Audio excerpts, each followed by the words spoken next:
Denims and Kaceytron stepping into a bit of hot water today in different circumstances in the lawsuit with Ethan Klein. We have updates for you today, all the details on the legal mindset where we teach you to be your own judge. I'm Andrew Esquire, American attorney over here in Asia, and this is a fast facts video, the quick and dirty version of the latest in legal news. So in case you didn't know, there are three parties and some sub-John Doe parties in a copyright infringement lawsuit with Ethan Klein and his company TED Entertainment over his content nuke of Hassan Piker. And that is an ongoing lawsuit, but all of the parties are in different positions, and we've still got a lot of stuff that's going on there, but the Reddit and Discord mods we're not going to talk about today. But the three parties, the main parties are, of course, Denims, Kaceytron, and Frogan. So Denims is in the position where she has committed herself to trial. So she has said, I'm going to go ahead and I'm going to proceed with trial, and that's what I want. But the problem is that Denims has not shut up about the lawsuit on the internet. Ethan Klein, his bread and butter content for basically the entirety of his YouTube career has been maliciously reacting. So now we have lots of information about Denims and Denim's legal strategy. Now we have Kaceytron. Now, Kaceytron can be considered perhaps one of the smarter ones of the three in that she settled a lawsuit that she clearly perceived she was going to lose. She was bleeding resources, as is the case with these lawsuits. And she entered into a settlement with Ethan Klein, is now paying him out, getting money that was raised for in her defense that is now going towards Ethan Klein into Ethan Klein's pocket.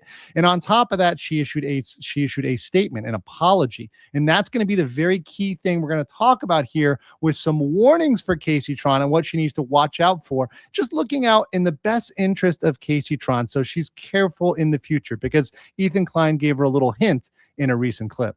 And of course, I'm not forgetting about my Habibi Frogan. Now, she's not the main character today. She's kind of a side character in this because she's actually been rather intelligent as well. She's remained silent. She's really shut up about the lawsuit, which is smart. And she actually got an extension on some of her responses and filings. So she's got time to respond. So she's not off the hook.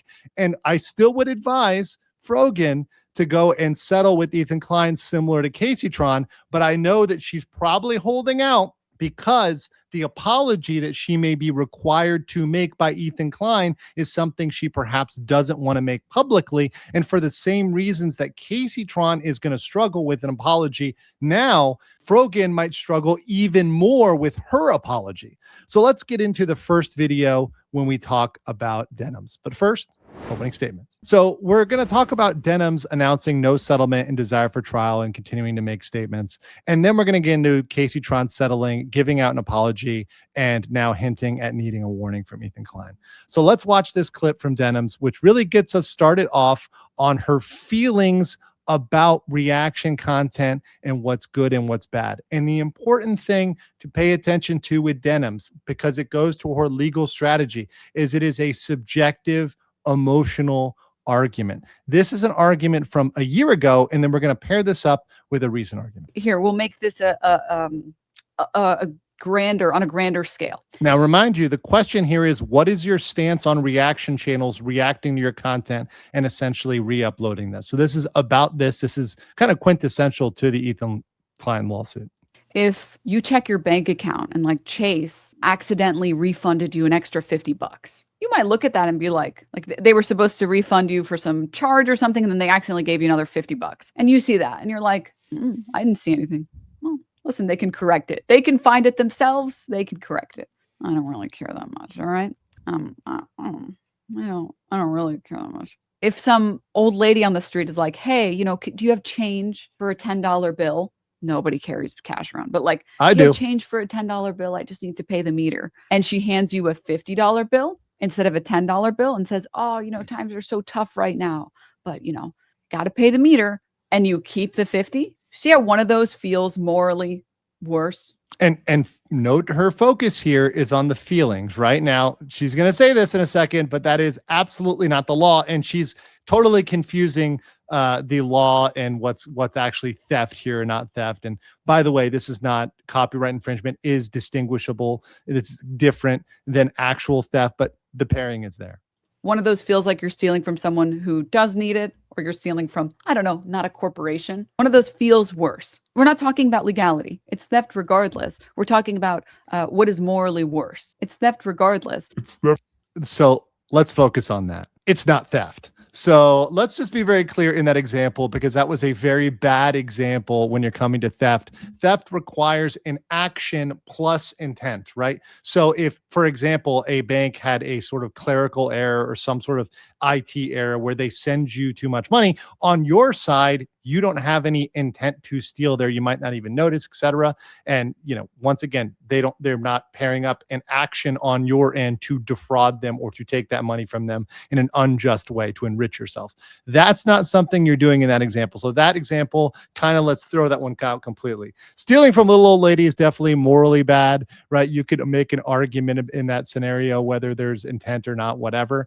But the point is, neither one of those really good examples, because you're not going out there and making a statement. Once again, that's the Ethan Klein lawsuit, that you want to take views, i.e. revenue, from somebody else. You want to redirect people from that content.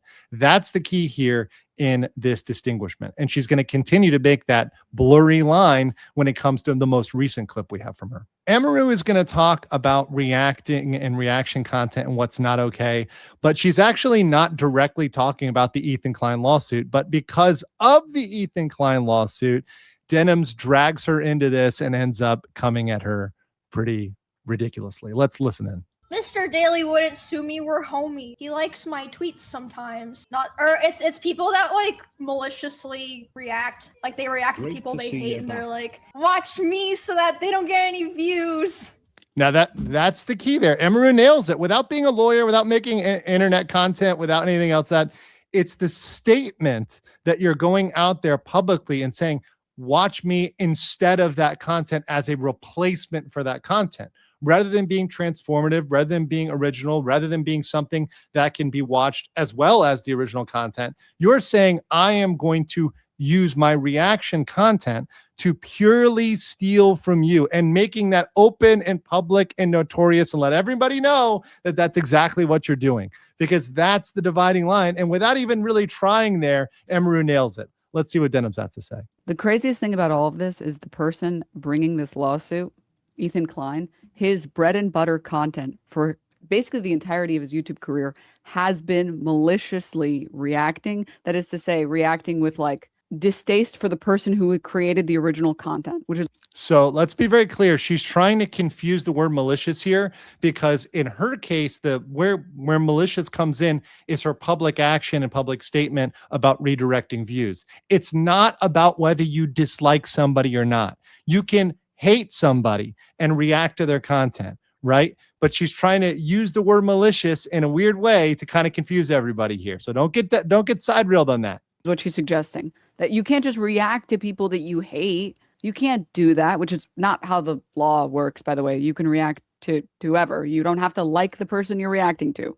So she's got one thing right. Yes, you can definitely react to people you don't like. In fact, that can be great content. Reacting to somebody you hate and then totally debunking their arguments is absolutely awesome content sometimes. But you cannot go out there and use your content in your platform as a replacement for what they're doing and say you're doing that and advertise that you're doing that.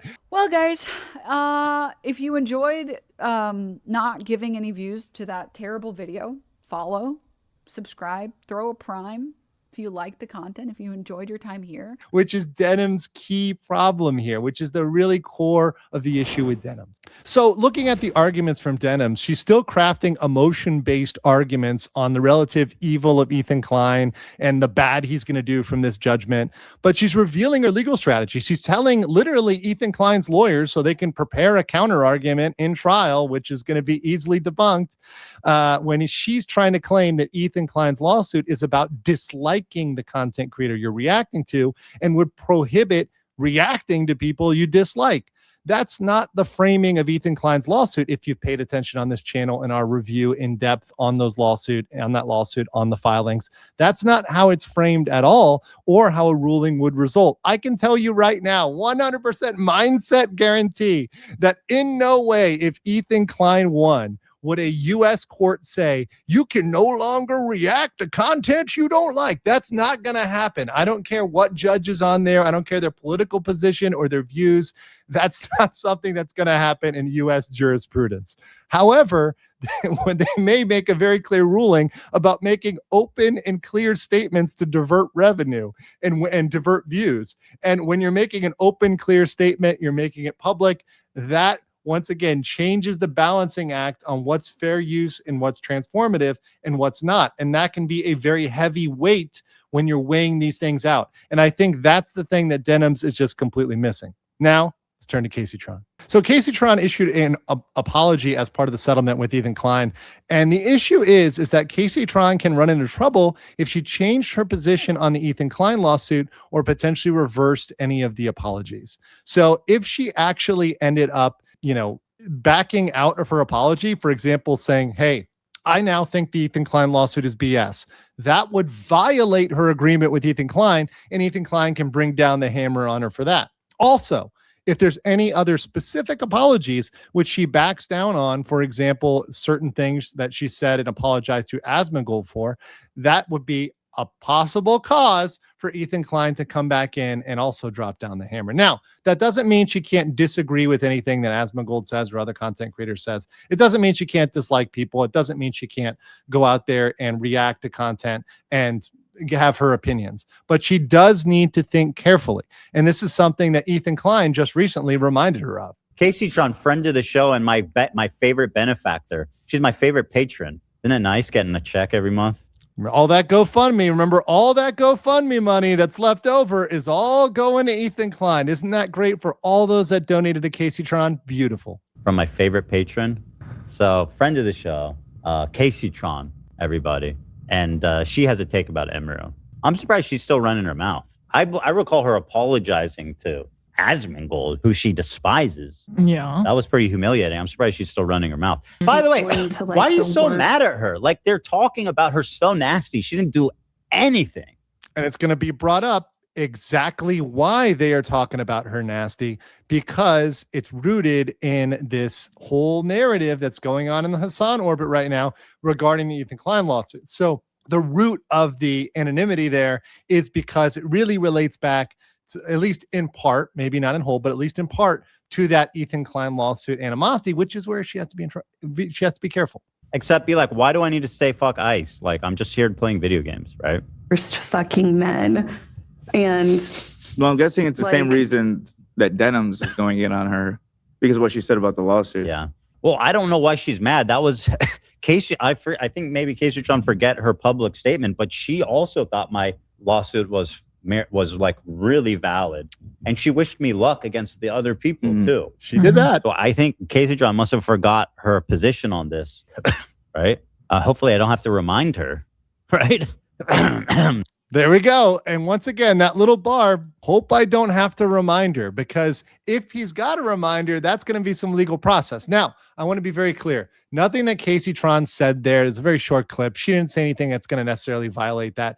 But when she's reacting to content, she does need to be careful, and she needs to be careful that she doesn't accidentally react to some content that's anti-Ethan Klein lawsuit and then bring out another position. That's a little helpful hint for Kaceytron, that she just needs to be careful when she's reacting to content, because she can maybe indirectly, maybe inadvertently violate that agreement with Ethan Klein. And that's what she's got to be careful of here. So let's go to the judgment. So in summary today, Denim still doesn't understand subjective feelings towards reaction content versus objective statements on redirecting viewers. That's a concept she's not getting. And obviously her legal team has told her that's the strategy, and she's now revealing that for the world, which is going to make this case even easier. A case that was already balanced against Denims, Frogan, and Kaceytron, make this case even easier for them as they go to trial. At this point, if I was her lawyer, and certainly I think her lawyer should, send her the memo to shut up. Stay quiet. Take the Frogan tactic, right?